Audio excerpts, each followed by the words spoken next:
Hi everyone, welcome to all. Okay, today I am going to start new exercise 7.8. So 7.8 exercise very important for your examination because in this exercise definite integrals. तो from exercise 7.1 to 7.7 तक आपने क्या किया था, indefinite integrals फंक्शनों के questions को solve किया था।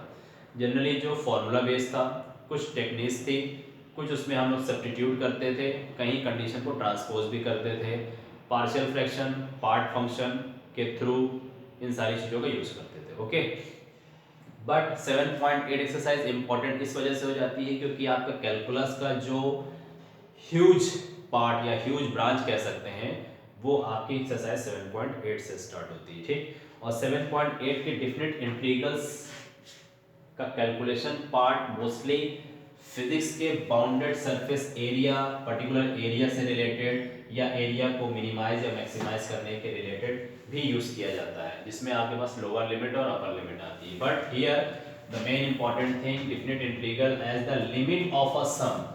ओके, तो लिमिट ऑफ अ सम का मतलब लिमिट से वैल्यू क्लियर हो रही होगी। क्लास 11 में हम लोग ने लिमिट एंड डेरिवेटिव्स पढ़ा था। तो लिमिट एंड डेरिवेटिव्स में क्या थी कि लोअर लिमिट अपर लिमिट की वैल्यूज रहती थी, और जब हमारे पास वो कंडीशन आती थी तो हम लोग अपनी लिमिट को पुट अप कर लेते थे, एक्सेप्ट कर लेते थे और अपनी गिवन लिमिट के अकॉर्डिंग क्वेश्चन को सॉल्व कर लेते थे। तो definite integral as the limit of sum में सबसे पहली चीज क्या होगी कि हम लोग यहाँ पर डेफिनेट इंटीग्रल्स कर रहे हैं। तो डेफिनेट इंटीग्रल्स में हमारा जो आंसर आएगा वो एक फंक्शन के फॉर्म में या पॉलिनोमियल्स के फॉर्म में नहीं होगा। अब तक के इनडेफिनेट इंटीग्रल्स में जितने भी हमारे क्वेश्चंस आ रहे थे वो फंक्शन के फॉर्म में या ट्रिग्नोमेट्रिकल के फॉर्म में या इक्वेशंस के फॉर्म में आ रहे थे या अलजेब्रिक एक्सप्रेशन के भी फॉर्म में आ रहे थे।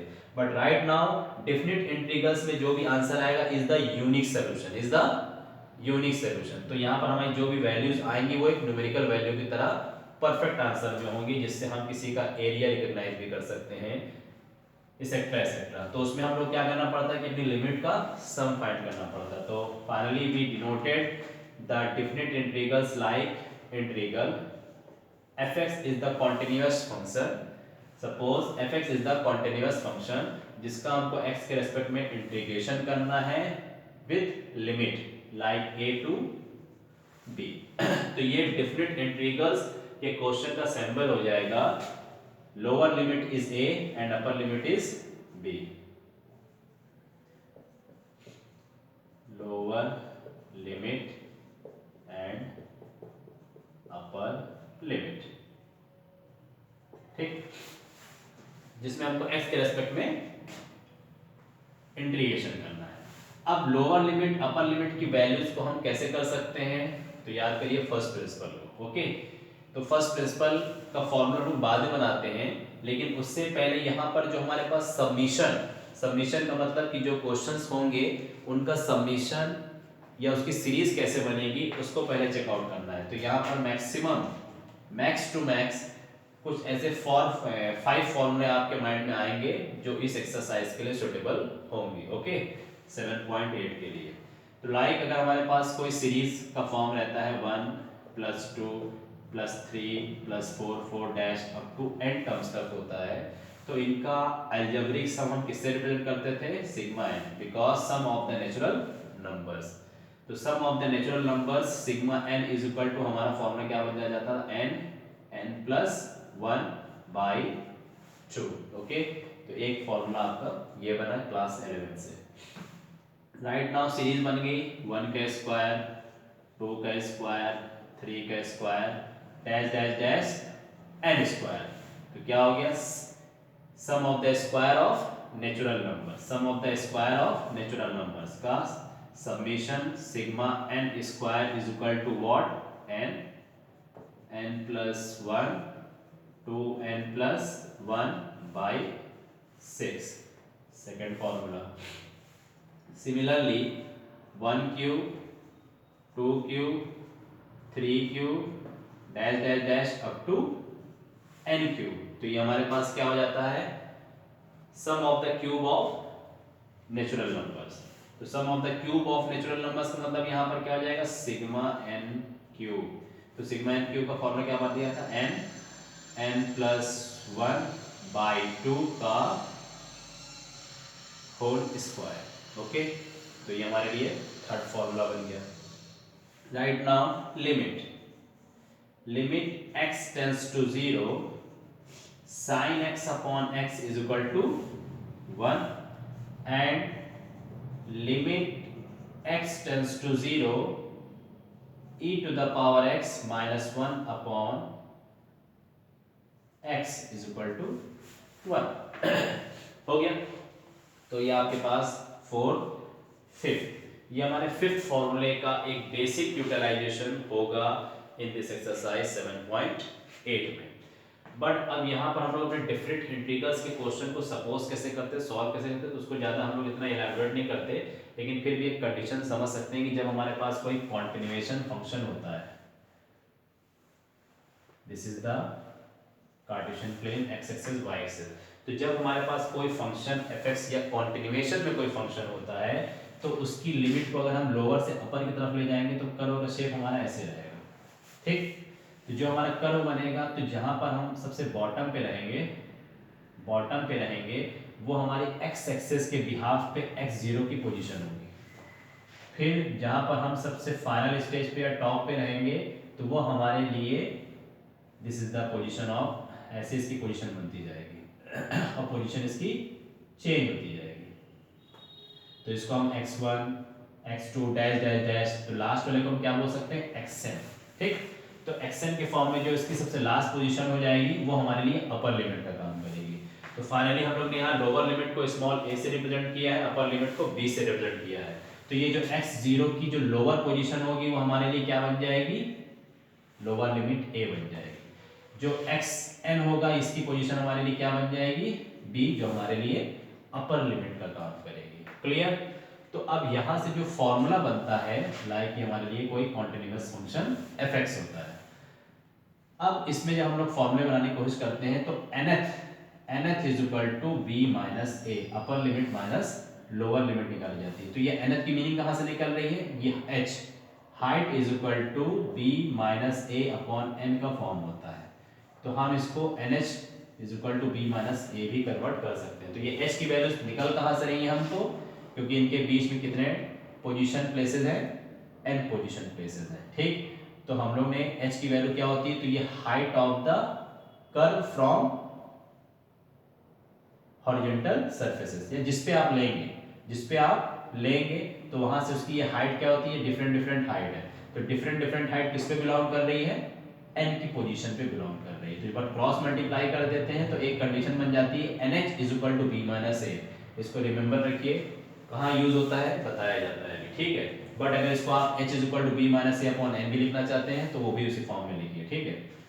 अब इसके बाद जब इसकी पोजीशन चेंज होती है तो हमारे पास जब कोई फंक्शन fx होता है तो उसकी डिफरेंट वैल्यूज हम चूज करते हैं। तो डिफरेंट वैल्यूज का मतलब है कि हम अपने फंक्शन fx dx का डिफरेंट इंटीग्रल a से b के रेस्पेक्ट में जब करते हैं तो कंडीशन हमारी आ जाती है limit h tends to 0 h in bracket anti derivatives of fa plus h plus fa plus 2h dash dash dash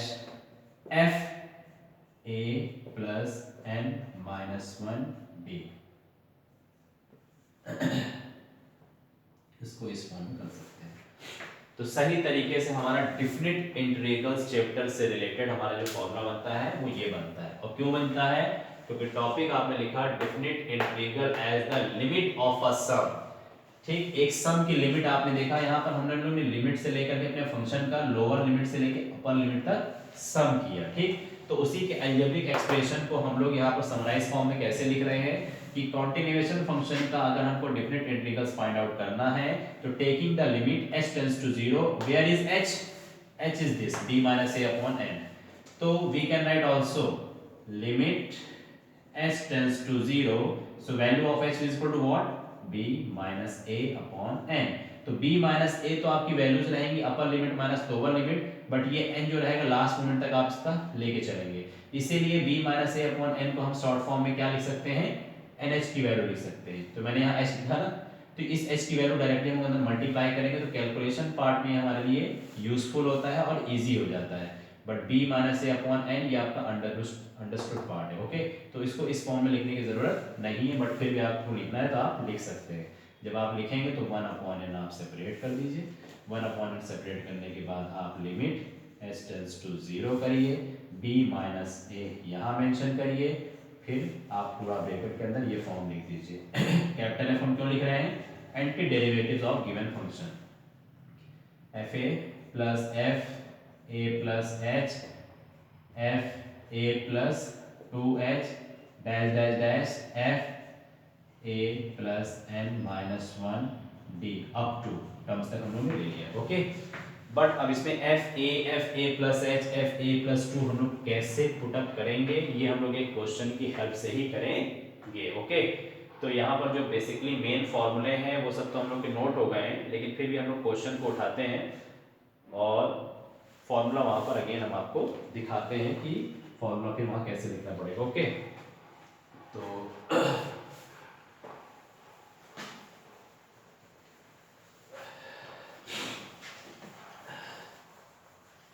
maximum आपके पास इस समय कितने फॉर्मूले जनरेट हो गए? 5, और ये आपका इस चैप्टर से रिलेटेड मेन फॉर्मूला रहा। इस फॉर्मूले से इंटरनल वैल्यूज क्या निकली? NH is equal to b minus a. Okay, तो come to the exercise 7.8। 7.8 evaluate the following different. देखिए अब तक क्या कर रहा था? सिर्फ सिंप्लीफाई कर सकता था, इवैल्यूएट कर सकता था, बट यहाँ क्वेश्चन क्या कह रहा है? Evaluate the following different integrals as limit of sum. तो इस क्वेश्चन में सबसे पहली चीज ये है कि हमको बहुत ही कंसंट्रेशन अपना अच्छा रखना है, क्योंकि इस क्वेश्चन का जो कैलकुलेशन पार्ट है वो टफ तो नहीं है बट लेंथी है। ठीक, लेकिन अगर जरा से भी हम लोग का थोड़ा कॉन्फिडेंस लूज होता है तो आंसर आने की पॉसिबिलिटी कम है। जहां पर आंसर 35/2 आना है वहां पर आंसर 25/2 भी आ सकता है। तो अपनी न्यूमेरिकल वैल्यू को एकदम एक्यूरेट फाइंड करने के लिए यहाँ पर कंसंट्रेशन बनाना बहुत इंपॉर्टेंट है। ठीक है, तो हम फर्स्ट क्वेश्चन को लेते हैं। फर्स्ट क्वेश्चन जिसमें कह रहा है define integrals as the sum of a limit. ठीक, तो हमको लिमिट ऑफ सम के अकॉर्डिंग सॉल्व करना है। तो question is a to b x dx only. ठीक, तो अगर हमसे करना चाहें तो x का इंटीग्रेशन x² by 2 और डायरेक्टली हम करना चाहें तो अपर लिमिट को लोअर लिमिट से माइनस कर दें, तो हमने आंसर दे दिया b² - a² by 2। डायरेक्टली हो सकता है, बट यहाँ पर हमारे पास सॉल्व क्या करना है? Different integrals as limit of a sum. तो जब limit of a sum question bound कर देगा तो आपको ऐसे ही सॉल्व करना होगा। बट अगर उसने लिख दिया इवैल्यूएट, तो इवैल्यूएट में कंफर्म है कि हम इसका इंटीग्रेशन पार्ट जानते हैं और अपर लिमिट से लोअर लिमिट माइनस कर देंगे।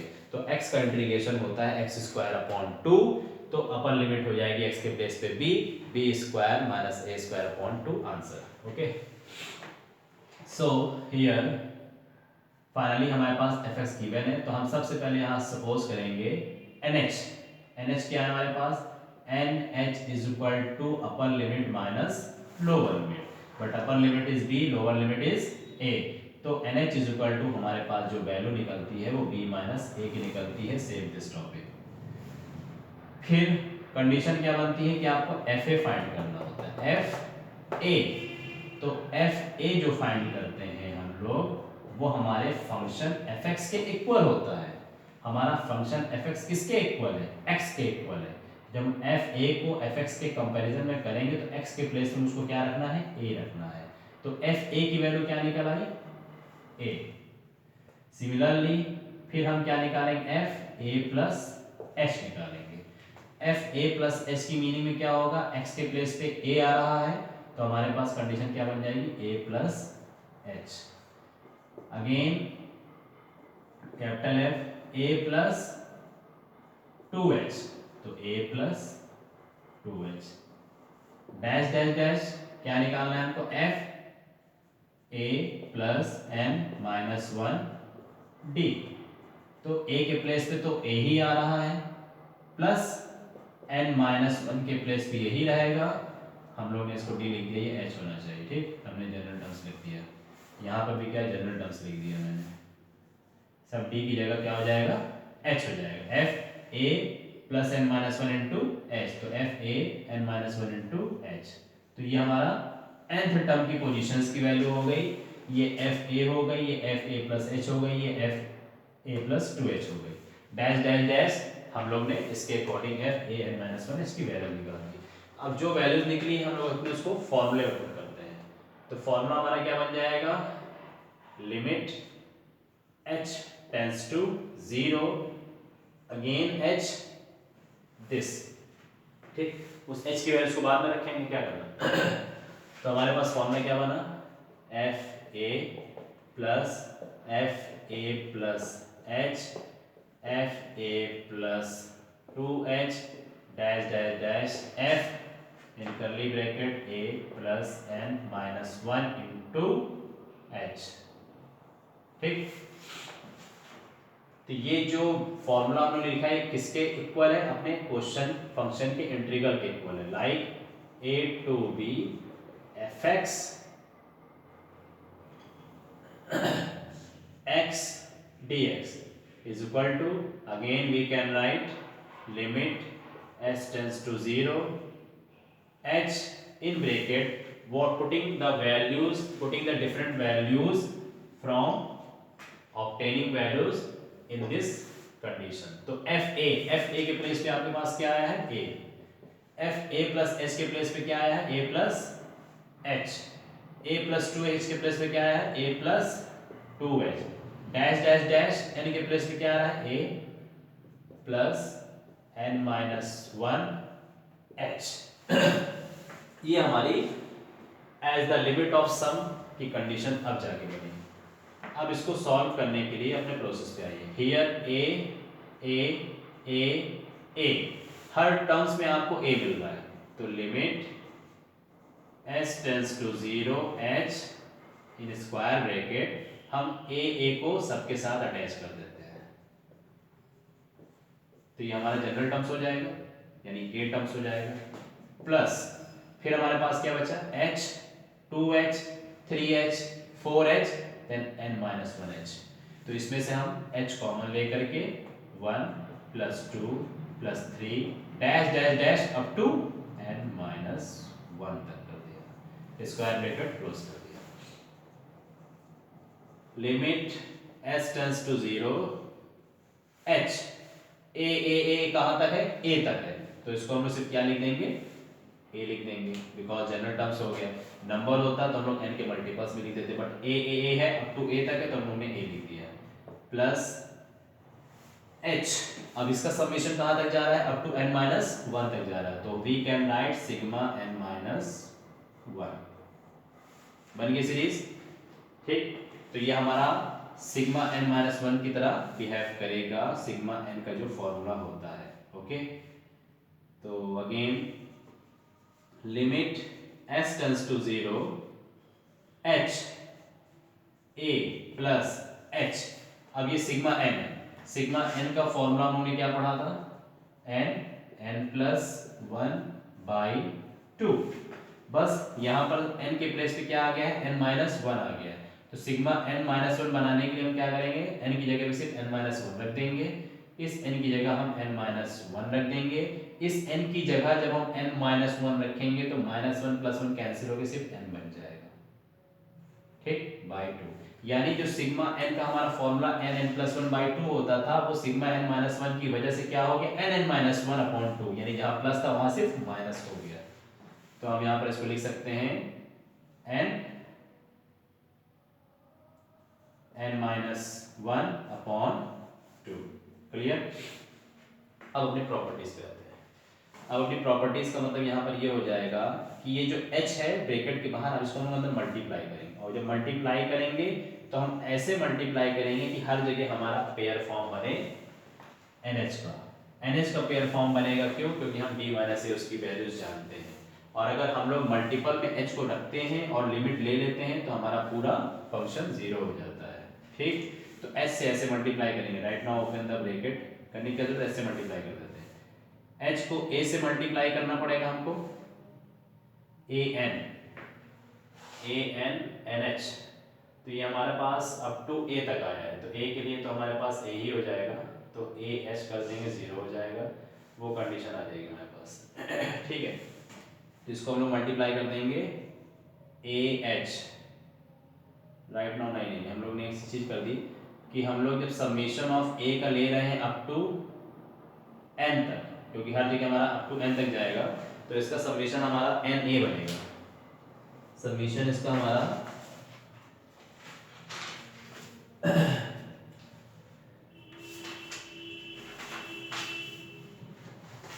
Up to na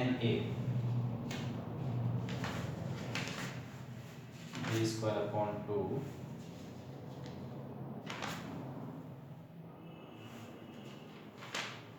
b square upon 2 या na है ना, ये a up to n terms तक हमारा ये भी जा रहा है। तो जब हम लोग इसका जनरल टर्म्स निकालेंगे तो हमारे पास कंडीशन क्या हो जाएगी, a n हो जाएगी, a n। तो यहाँ पर हमको a n रखना पड़ेगा, और h से जब मल्टीप्लाई करेंगे तो a n h का फॉर्म बनेगा, प्लस एक h ऑलरेडी है तो इस h को इस n के साथ कंबाइन कर देते हैं, n h, जो h बाहर था उसका हम लोग इस ब्रैकेट से मल्टीप्लाई कर देते हैं, तो यहाँ पर हो जाएगा n h minus h one जा h, क्योंकि मल्टीपल का मतलब ये है कि आप एक h इसके साथ रखेंगे तो गिवन h को इसके साथ रखेंगे। अगर आप सोचे h से मल्टीप्लाई करके हम सबके साथ मल्टीप्लाई कर देंगे तो ये आप ब्रैकेट ओपन कर रहे हैं, पॉजिटिव निगेटिव के सेंस में नहीं कर रहे, मल्टीप्लाई के सेंस में कर रहे हैं। तो मल्टीप्लाई के सेंस में इस चीज़ का ध्यान रहना चाहिए कि जब आप कॉमन भी लें तो आपकी वही वैल्यू बने, क्योंकि आप h को h से मल्टीप्लाई करेंगे h स्क्वायर बनेगा, h यहाँ पहले से है, इसमें से अगर h कॉमन लेंगे तो h मिलके h स्क्वायर हो जाएगा। ओके, तो यहाँ पर इसको इसी ट्रिक के अकॉर्डिंग लिखना पड़ता है। अब हम लोग ने h से मल्टीप्लाई कर दिया, हमारी लिमिट 0 है, right now taking the limit, जैसे लिमिट लेंगे तो हमारा लिमिट हट जाएगी और हम लोग अपनी वैल्यूज को सॉल्व करेंगे। क्या है, सबसे पहले a है,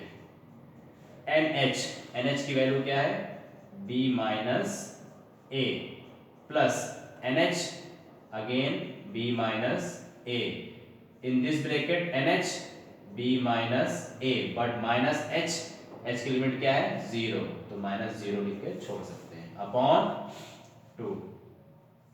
ठीक, तो अब स्क्वायर ब्रैकेट लगाने की जरूरत नहीं, सीधे सॉल्व करते हैं। इसको सॉल्व करने का मतलब क्या दिख रहा है, b minus a here and b minus a there, तो हम b माइनस ए कॉमन ले लेते हैं। जैसे b माइनस ए कॉमन लेंगे तो हमारे पास यहाँ पर बच जाएगा a plus b minus A already common हो चुका है, ये माइनस 0 का इंपॉर्टेंस है, वो सिर्फ b माइनस ए बचेगा, तो न्यूमिनेटर में b माइनस ए अपॉन में डिनोमिनेटर में 2। अब इसका एलसीएम लेंगे b माइनस ए, तो जैसे इसका हम लोग स्क्वायर ब्रैकेट में एलसीएम लेंगे तो 2 आ जाएगा, यहाँ पर आपका कन्वर्ट होकर के हो जाएगा 2a प्लस 2 कैंसिल होकर के b माइनस ए आ जाएगा, 2a माइनस ए का मतलब a, तो एक कंडीशन आ गई b माइनस ए हियर, और यहाँ पर आ जाएगा आपके पास a प्लस b अपॉन 2, तो b माइनस ए और a प्लस b का जब मल्टीप्लाई करेंगे तो b square minus a square upon 2। Okay, तो अब इसकी वैल्यूज का इंपॉर्टेंट क्या समझ में आया कि अब तक जब तक आप इंडेफिनिट इंटीग्रल्स के क्वेश्चनों को सॉल्व करते थे तो आप वहां पर एक आर्बिट्रेरी कांस्टेंट c का यूज करते थे, अंडरस्टूड। बट हियर जब आपने डेफिनिट इंटीग्रल्स के क्वेश्चन को सॉल्व किया और आपका answer perfectly b square minus a square upon 2 आ गया, तो आप अपने इंटीग्रल कांस्टेंट का यूज नहीं कर रहे हैं। रिमेंबर, डेफिनिट इंटीग्रल्स में सॉल्व करने के लिए आपके पास कांस्टेंट नहीं रखा जाएगा, बिकॉज आपकी न्यूमेरिकल वैल्यू, आपकी यूनिक वैल्यू, आपकी एब्सोल्यूट वैल्यू यहाँ फाइंड आउट हो चुकी है। बट इन डेफिनिट इंटीग्रल्स के क्वेश्चनों में आप सपोज करके अपने फंक्शंस को इंटीग्रेट करते थे, बढ़ाते थे, तो उसकी पॉसिबिलिटी बढ़ती थी कि हम दोबारा इसका इंटीग्रेशन करेंगे तो कुछ और आएगा, इसीलिए आप वहाँ पर एक इंटीग्रल कांस्टेंट c का यूज करते थे। Okay, remember. तो इस तरीके से ये फर्स्ट क्वेश्चन का आंसर हमारा सॉल्व हुआ। फर्स्ट क्वेश्चन सॉल्व करके आंसर लाया गया, बट इसको एक न्यूमेरिकल वैल्यूज में देखने की कोशिश करिए जिससे हमारा कॉन्सेप्ट क्लियर हो, न्यूमेरिकल वैल्यूज में। ओके, तो न्यूमेरिकल वैल्यू में करने के लिए इसको रफ कर दिया जाए।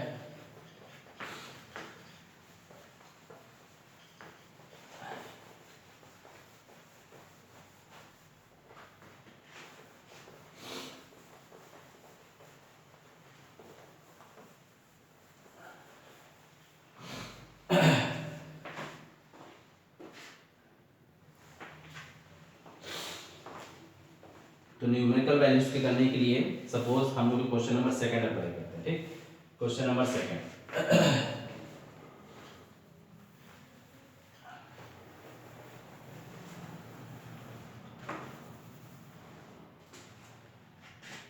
Question number second, okay, integrals lower limit 0 and upper limit 5 x plus 1 dx, ये क्वेश्चन। ओके, तो अब finally first of all here a is equal to 0, b is equal to 5, then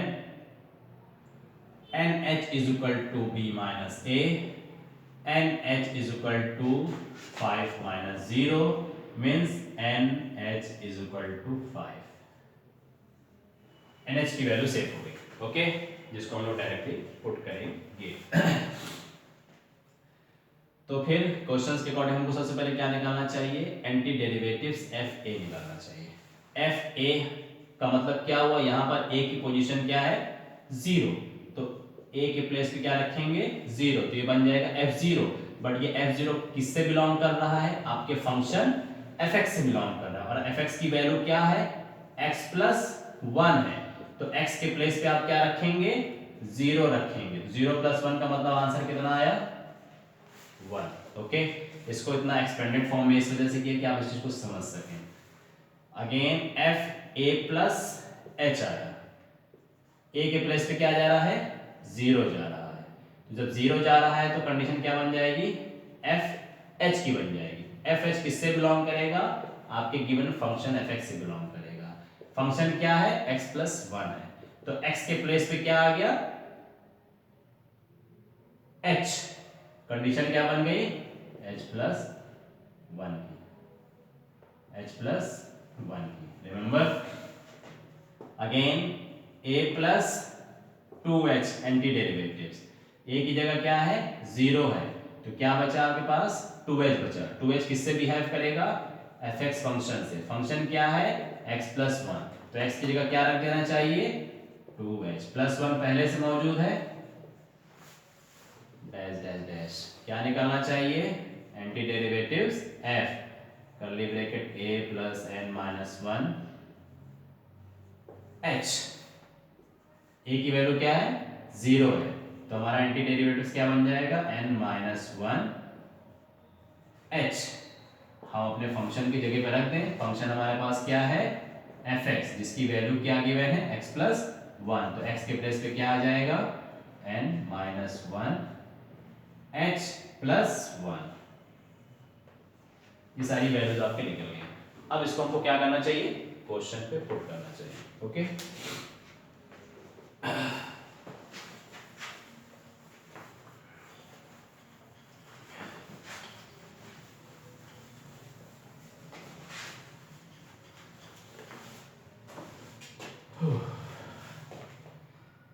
so putting above values the as the sum of limits of definite integrals like integrals 0 to 5 x plus 1 dx is equal to limit s tends to 0 h in bracket f a plus h f a plus 2h dash dash dash f in the curly bracket a plus n minus 1 h। Okay, so again limit s tends to 0 h f a, मैंने इसीलिए सब square bracket में किया कि value हमको यहाँ से दिखाई दे, अदरवाइज एरर यही होता है कि हम कहीं की वैल्यू उठा के कहीं पुट कर देते हैं और हमारा आंसर नहीं आता। तो स्क्वायर ब्रैकेट या टिक करने की मीनिंग ये होती है कि अब ये हमारी एब्सोल्यूट वैल्यू है जिसको हमको अपने फॉर्मूले पे पुट अप करना है। एफ ए के प्लेस पे जा रहा है 1 plus f a plus H के प्लेस पे जा रहा है 1 प्लस एच, एच प्लस 1 को क्या लिख सकते हैं 1 plus h. F a plus 2h के प्लेस पे क्या चला जाएगा 1 प्लस 2h। तो इतना आपको सीरीज फाइंड करने से समझ में आ गया कि अब अगली होगी 1 plus 3h 1 plus 4h 1 plus 5h dash dash dash क्या हो जाना चाहिए, कंडीशन हमारे पास क्या हो जाना चाहिए, क्या निकला है हमारी condition 2h+1, 2h+1 sorry n की वैल्यू कहाँ है, ये है। तो n की वैल्यू क्या निकल रही है 1 + n - 1h ब्रैकेट क्लोज। तो ऑर्डर सही है 1h 1 + h 1 + 2h dash dash dash n - 1h, but 1 सबके साथ कांस्टेंट है तो 1 यहाँ पर भी आ गया। ठीक, अब हम इसको क्या करेंगे, सिस्टमेटिकली अरेंज करेंगे 1 1 1 1। So limit h tends to 0 h in square bracket 1 + 1 + 1 plus dash dash dash up to n terms तक है, तो इसको हम लोग ऐसे ब्रैकेट में कर देते हैं plus h 2h 3h 4h n - 1h। तो h कॉमन ले लेते हैं, क्या आ जाएगा 1 + 2 + 3 dash dash dash up to n - 1। So here apply the formula limit h tends to 0 h in bracket 1 1 1 1 term up to n तक है, तो हम इसको कैसे लिख सकते हैं, जनरल टर्म्स के फॉर्म में n लिख सकते हैं। क्लियर, प्लस h हमने कॉमन लिया है 1 2 3 4 5 6 कहाँ तक है, n - 1 तक है, तो इनका समेशन हम क्या ले सकते हैं sigma n - 1। Okay, so limit h tends to 0 h in square bracket n हमारा n रहेगा प्लस h रहेगा, सिग्मा n - 1 सिग्मा n की तरह बिहेव करेगा, जिसको हम लोग लिख सकते हैं n - 1/2। Right now not accept the limit but multiply by h in this bracket। okay, so limit h tends to 0 note करके h से मल्टीप्लाई कर देते हैं, तो h n के पास जाएगा n h बनेगा प्लस ये वाला h इस n के साथ रहेगा n h रहेगा, जो h से मल्टीप्लाई कर रहे हैं उसको ब्रैकेट में n h - h के फॉर्म में कर दीजिए और अपॉन में 2। Right now taking the limit and putting the value of nh parallelly. Okay, तो जैसे हम limit h tends to 0 accept करेंगे nh आ जाएगा, nh की वैल्यू आपने क्या निकाली है 5 plus nh 5 in bracket nh 5 but h 0/2। So 5 plus 5 - 0 means 5 5 5 is 25, so 25/2। right now taking the limit to 2 5 is 10 plus 25, then answer is absolutely 32/5। तो ये आपकी यूनिक वैल्यू आई किसकी, integral 0 to 5 x + 1 dx is equal to what, answer is 32/5 only, not need the required plus arbitrary constant। Okay, तो definite integrals में हम क्या समझ रहे हैं कि हमारे पास जो भी आंसर आएंगे वो एब्सोल्युटली आएंगे, यूनिक आएंगे। क्लियर, इनडेफिनेट में क्या होता था कि हमारा फंक्शन के फॉर्म में जाता था, एल्जेब्रिक के फॉर्म में जाता था, ट्रिग्नोमेट्रिक के फॉर्म में जाता था। क्लियर, सो इस तरीके से आपके 7.8 में मैक्सिमम 6 क्वेश्चंस हैं विद 2 एग्जांपल्स हैं एनसीईआरटी बुक में, तो 6 और 2 मिला के नंबर ऑफ क्वेश्चंस 8 बनते हैं, जिसमें 2 मेरे तरफ से सॉल्व हो गया, 6 क्वेश्चन रिमेनिंग है, जिसको बहुत ही केयरफुली होकर अगर आप सॉल्व करेंगे तो ये प्रॉब्लम नहीं आनी चाहिए, बट इसमें डाउट होता कहाँ है, यहाँ होता है। क्लियर, तो बार बार बोला जा रहा है कि लिमिट से रिलेटेड क्वेश्चन अगर आते हैं और as sum as the limit के फॉर्म में आते हैं, अगर आपके पास एज लिमिट ऑफ सम के क्वेश्चंस आते हैं, तो वहां पर थोड़ा अलर्ट हो जाया करिए, मेंटली प्रिपेयर हो जाया करिए कि हमसे कहीं पर एरर ना हो सके और हमारा आंसर सक्सेसफुली करेक्ट फॉर्म में आए। Okay children, thank you so much.